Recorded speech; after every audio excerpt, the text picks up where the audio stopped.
जय शिवाय माता, जय श्री बीराजी महाराज। मेहरोत्रा, बहुत भ्रम पैदा हो जाता है कई गोत्रों के विषय पे कई बार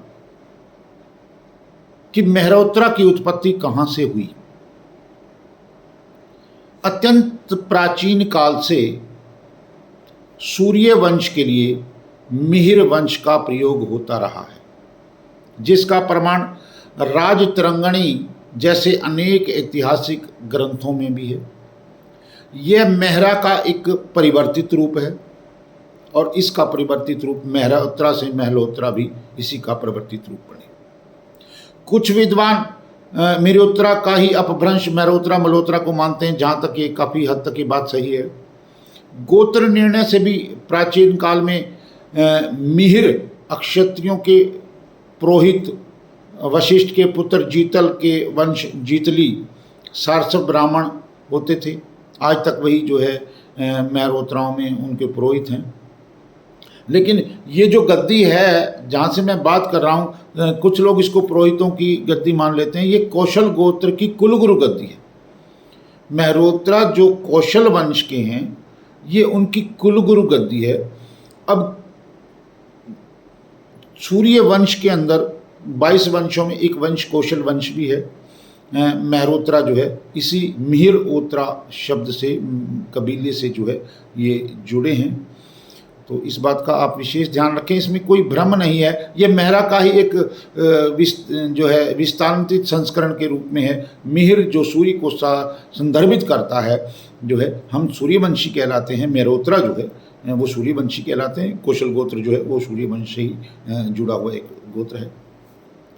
तो मेहरोत्रा की कुल देवी जो है वो शिवाय माता हैं और मेहरोत्रा का जो कुल देवता हैं वो श्री बीराजी महाराज हैं। और मेहरोत्रा के कुल गुरु जो हैं वो सेवा आज के दिन प्रभु ने मुझे दी हुई है। और इनके जो जठेरे होते हैं, पितृस्थान होते हैं, ये भी गद्दी श्री बीराजी जो कि पानीपत में विराजमान है, कौशल गोत्र की कुलगुरु गद्दी है।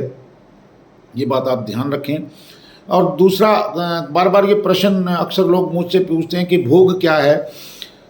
मेहरोत्रा परिवारों में कभी एक परंपरा थी, परंपरा ही कहूँगा, कि शिवाय माता कभी चील के रूप में किसी के पास प्रकट हुई थी। वैसे तो शिवाय माता का प्रकट की अलग कहानी है, वो मैंने YouTube में दी हुई है। वो अगर मैं वो कहानी भी यहाँ सुनाऊंगा तो बहुत लंबी हो जाएगी। तो कभी जो है भोग दिया जाता था मांस का, लेकिन हमारे गुरुओं द्वारा वो मना कर दिया गया था। और ये बात ध्यान रखें, उस मांस की बजाय जो है हलवे की कढ़ाई दी जाने लगी। दूध से बना हुआ हलवा, उसमें पानी नहीं डलता था। दूध से बना हुआ हलवा जो है शिवाय माता को भोग लगाया जाता है। दूसरा, शिवाय माता को भोग लगता है आंवले का मुरब्बा, क्योंकि राजा मलनहंस जब तप कर रहे थे तो वो जब शिवाय माता उनके सामने प्रकट हुई तो वो जो है आंवले के वृक्ष के नीचे विराजमान थे और उन्होंने वही फल तोड़ तोड़ के जो है शिवाय माता को खिलाए थे। तभी माता ने कौशल वंश की कुलदेवी होना स्वीकार किया था।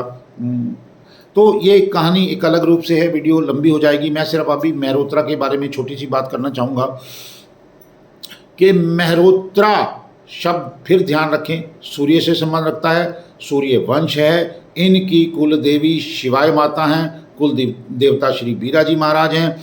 इनका मुख्य स्थान हरियाणा के पानीपत क्षेत्र में भावना चौक करके पड़ता है। उस भावना चौक के बिल्कुल सामने वाली गली में शिवाय माता मंदिर है, जिसे श्री बीराजी कृपा धाम के नाम से जाना जाता है। वहाँ भावना क्लिनिक के बिल्कुल सामने गली पड़ती है, कहीं इधर उधर उलझे नहीं। आप लोग जो है वहाँ आके शिवाय माता के दर्शन कर सकते हैं। जो लोग शिवाय माता की पिटारी बनाना चाहते हैं वो भी यहाँ से बनवा सकते हैं। ये कौशल गोत्र की परंपरा है। तो और ये मांस आदि का जो प्रसाद मेहरोत्रा के कुछ लोग देते हैं, कृपया वो बंद करें, क्योंकि हमारे पूर्वजों द्वारा वो बंद कर दिया गया था। लेकिन बहुत सारे लोगों को जिनको नहीं मालूम है वो आज भी ऐसा कर रहे हैं। पाप के भागी ना बने। हमारी शिवाय माता जो हैं वो सात्विक देवी हैं, जो कि पार्वती का एक स्वरूप है। तो इसलिए आप हलवे और का भोग और जो है आंवले के मुरब्बे का भोग दें। तो सभी मेहरोत्रा परिवारों को मेरा शुभ आशीर्वाद। आप गद्दी से जुड़े रहें ताकि माँ शिवाय की कृपा आप सदा सभी पर बनी रहे। जय श्री वीराजी महाराज, जय शिवाय माता, जय कौशल वंश।